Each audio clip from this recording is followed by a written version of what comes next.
నా జనులు జ్ఞానము లేని వారై నశించుచున్నారు. నీవు జ్ఞానమును విసర్జించుచున్నావు గనుక నాకు యాజకుడవు కాకుండా నేను నిన్ను విసర్జింతును. నీవు నీ దేవుని ధర్మశాస్త్రం మరిచితివి గనుక నేనును నీ కుమారులను మరతు. సో వీళ్ళ యాజకులైన వాళ్ళు దేవుని ధర్మశాస్త్రాన్ని మరిచిపోతున్నారు. వాళ్ళు బోధించట్లేదు, జ్ఞానాన్ని విసర్జిస్తూ ఉన్నారు. ఆ జ్ఞానం లేక దేవుని ప్రజలు ఏమవుతున్నారు? నాశనం అయిపోతూ ఉన్నారు. దేవుని జ్ఞానం లేకపోతే జనులు కట్టడ లేక తిరుగుతారు, నాశనం అయిపోతారు. సో కాబట్టి దేవుని యొక్క వాక్యాన్ని, జ్ఞానాన్ని, దేవుని యొక్క దూతలు ఏం చేయాలి? యెహోవా దూతలు వారి నోట ధర్మశాస్త్ర విధులు ఉండాలి, జ్ఞానమును బట్టి బోధించాలి.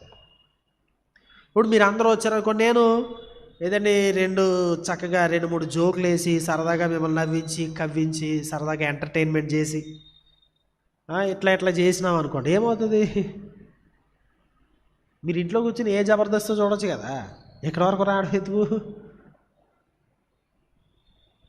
సో దేవుని యొక్క జ్ఞానాన్ని బోధించకుండా ఏదో మానవ కల్పిత పద్ధతులను అట్లా చెప్పుకుంటా పోయినాం అనుకోండి, మీరు చర్చికి టయానికి వచ్చేయాలి, మీరు ఎట్లా చేయాలి అట్లా చేయాలని, దానివల్ల మీ జీవితాలు బాగుపడతాయా? మీరు ముందు వచ్చినా వెనకతలు వచ్చినా రాకపోయినా ఇష్యూస్ అవి బైబిల్ అవి బోధించట్లే. సో మతం ముసుగులో మీరు టయానికి రండి లేకపోతే ఇంకోటి రండి, అయినా మంచిదే, కానీ నేను బోధించాల్సింది ఏంటి? జ్ఞానం, దేవుని జ్ఞానం. విశ్వాసపు యాత్రలో మనిషి ఎట్లా నడుచుకోవాలి. ఒకవేళ అది ఫెయిల్ అయ్యామనుకోండి, ఏమవుతుంది? మీరు ఓహో అనేసి టయానికి వచ్చేసి అన్నీ చేసి నాకు పరలోకం గ్యారంటీ అని మీరు అనుకుంటారు. ప్రభు సింహాసనం ఏదంటే నిలబడి ఏమయ్యా మీరు ఇలా చేసినారు ఏంటంటే చెప్పారు, పాస్టర్ గారు చెప్పారు, టయానికి వచ్చాం కనుక నువ్వు లోపలికి ఎందుకు రానివ్వంటారు. ఆయన అంటే అలాంటి రూల్ ఏం లేరా. సో యాజకులు ఏం చేయాలి?